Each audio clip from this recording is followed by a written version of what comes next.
Now, if there was a statement to describe my first experience with the Galaxy S23, I would say the Galaxy S23 is the most important upgrade in the S23 lineup.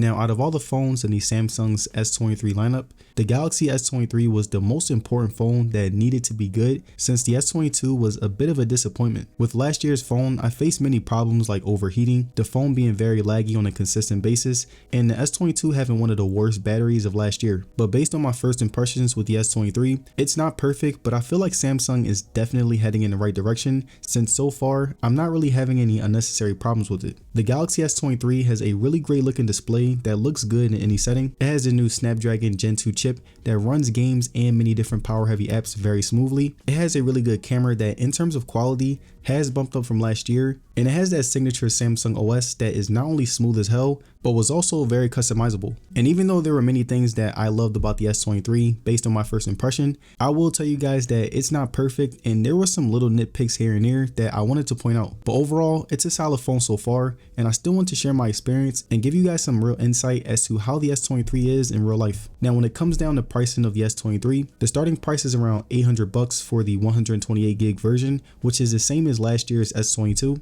And then you had the 256 gigabyte version, which only costs $60 more, which I believe is a pretty great deal when compared to the price differences of the S23 Plus and S23 Ultra. Also, I understand why Samsung didn't put a 512 gig version. Most people who buy the S23 will be good with 128 gigs, and Samsung basically wanted to keep the S23 as cheap as possible, which is a really good move. Now, looking at colors, the S23 has two different sets of colors, and this basically means that you have the primary colors like green, lavender, cream, and phantom black that are more common colors that are available in stores like Best Buy. And then you have the special Samsung colors starting from graphite and lime, which are colors that you can only get on the Samsung website, so they're basically special edition colors. And the version that I went with is lavender, and as you can see right here, it has that very clean minimalistic look. The lighter tone pink gives off that aesthetically pleasing colorful vibe that complements the matte feel. You have the transparent Samsung logo that's shiny, so it really adds a bit of depth, and it has the inner gray rings wrapped with a lavender outer layer around the cameras, which makes it look even more clean. And looking at the sides, they have the stainless steel finish with a light undertone that still matches the back despite being a completely different material. And going over different buttons and ports, on the right side we have the volume rockers and power button along with a 5G antenna. On the top there's a mic, and on the bottom we have our speaker, USB-C port, along with a few extra mics, some ejection tray, and it's pretty much the same layout as the S23 Ultra and S23 Plus, but the only difference is that it doesn't have an S Pen like the S23 Ultra. Now, when it comes to the build quality, based on my first impressions, I would say that this is very light when holding it in your hand. I decided to test out its weight compared to my S23 Plus and S23 Ultra, and it was insanely light compared to both phones. And personally, this was one of the most comfortable phones to hold in hand since it was lighter and smaller. Now, the front and back of the S23 is Gorilla Glass Victus 2, which is a very durable solution, but this doesn't mean that it's indestructible. So if you drop it on a regular wood floor in a house, you pretty much can drop it a lot before you see any damage, but if you drop it on concrete, then you can notice a crack on a limited amount of drops. So I would say that if you're someone who drops your phone a lot, you're much better off getting a case. One more thing that I wanted to say is that it's also good to get a screen protector because a lot of other phones aren't as scratch resistant as they used to be. I've had many phones that have scratches that don't go away, and I was mad, so I wanted to give you guys a heads up. Now, when it comes to the overall frame, the S23 feels very identical to the S22. The sides are a little rounded, which creates a much more comfortable feel. You have the flat edge display that makes the phone feel even easier to use, especially since there's no accidental touches. Also, on a side note, the cameras on the S23 have been smoothed out. Samsung decided to carry out the same aesthetic as the S23 Ultra, and I think that it makes the whole lineup look a lot more cleaner. Now, the S23 has a 6.1-inch dynamic AMOLED display that has a refresh rate of 120 Hz, along with a nittage of 1750 in terms of peak brightness. And based on my first impressions with the display, I would say that it looks and performs amazing as expected. And one of the first things that I noticed during my first day of using the S23 is that it feels incredibly smooth. Whenever I was scrolling on social media or just through the general OS, I really noticed that everything was very quick quick and snappy. And right here, I'm going to do a side-by-side comparison with the Galaxy S23 Ultra and give you guys an idea of what I mean. Both the S23 Ultra and S23 were very identical. Both were insanely fast and precise. And again, I wanted to show you guys how fast the S23 is. Now, the 120Hz refresh rate made scrolling feel very smooth. Another thing that I noticed was that while scrolling through apps, there was no hiccups whatsoever. And you can also lower the refresh rate down to 60Hz for less smoother scrolling. And doing this will result in extra battery life, and it still looks pretty good. Now, just like every other phone in the S23 lineup, the bezels are basically non-existent. Right here, you can see that they're wrapped nicely around the screen and hug the edge nicely. The hole punch camera is also very small, and I rarely noticed it when I started using the phone. Now, when it comes to brightness, the S23 is at 1750 nits max, which means that it's one of the brightest screens out of every other phone. I went outside to test it out, and I was able to see everything very clearly. Also, if you find yourself in a situation where the sun is beaming on you, you have the option to put extra brightness, but this does use more battery. Now, the fingerprint scanner was really fast. I used it for passwords, Samsung Pay, and to unlock my phone. And overall, I don't remember a time where it would lag or it couldn't read my finger, so I was pretty satisfied. Now, just like every other phone in the S23 lineup, the facial recognition wasn't as good as the fingerprint scanner. And just like on my S23 Plus and Ultra, there were a couple times where it would take longer to scan my face, and there was also a couple times where it couldn't recognize my face at all. So I would say just use the fingerprint scanner instead. Now, the resolution and viewing experience of the S23's display was easily one of my favorite things about this phone. It looked really good and pretty much identical to last year. Watching videos, scrolling through many different apps, and even playing games made it that much better. And I want to give you guys an idea of what the screen looks like by watching a video and playing the game.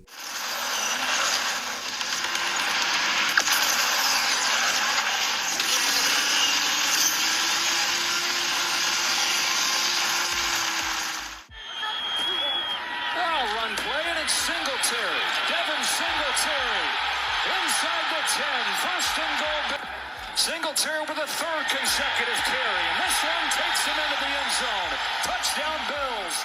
Now, the Galaxy S23 has a 3900 mAh battery that on the spec sheet looks better than the S22, so I'm expecting some better battery life, especially since last year's was trash. The S23 also supports 25 watt fast charging, which means that it's just like last year, but this is a disadvantage because the S23 Ultra and S23 Plus are the only phones that support 45 watt fast charging. And during my first day, I managed to get around 5 hours of on-screen time with my phone. I ended my day with about 40% battery left, which definitely could have lasted me deep into the night. And now, of course, it's too early to tell, but that was my first impression with the battery life. It's pretty good so far, but I need more time before I gather my final thoughts. Now, just like the S22, the S23 has some really loud speakers that not only had great volume, but also had great quality. A lot of phones' qualities take a hit once you turn the volume all the way up, but the S23 was able to keep that same consistent sound. I also tested out how they sounded when playing music, and again, the consistency was there. I liked the bass, the vocals were very clear, and to be honest, I had no complaints. I didn't get to test out the S23 as my alarm, but what I did do is set one to see how loud it is, and it was basically on the same level as the S23 Plus. And right here, I'm going to give you guys an idea of how the speakers sound. League in minutes played. That's a good-looking shot outside by Kobe. Great defense. Denied a 3-on-1. Nice play by Tart. And will it be a payoff at the other end? Yes, it is. Kobe hits the three. Ball out of bounds. Clarkson quickly and now to Hibbert. Hibbert has not scored tonight. Has one rebound. Kobe deep and down. Kobe Bryant for three.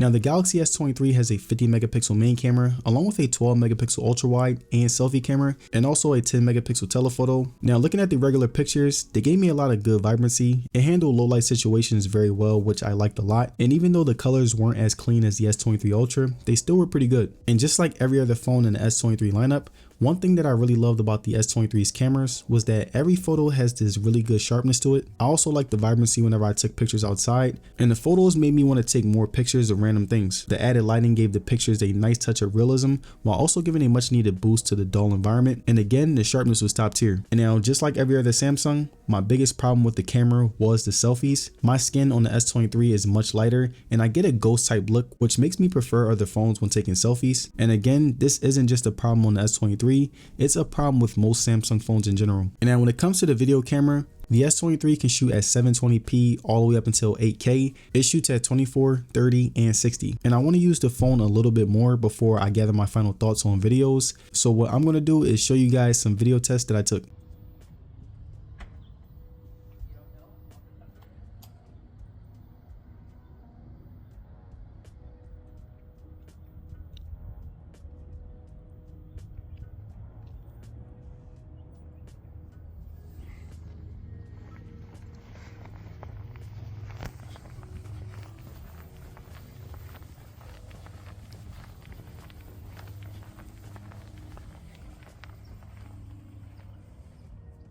Now, based on my first impressions with the Galaxy S23, I will say that so far, it's a good phone that has improved a lot from last year. I didn't face any overheating issues yet. I didn't experience any issues with the battery yet. And I didn't have any major problems that caused me not to use it yet. And I hope you guys enjoyed this video. I have 2 more videos on the Galaxy S23 coming up. The first one is the day in the life review, and the next one is the 1 week later review. And don't forget to like, share, and subscribe. And I'm gonna see you guys in the next one. Peace.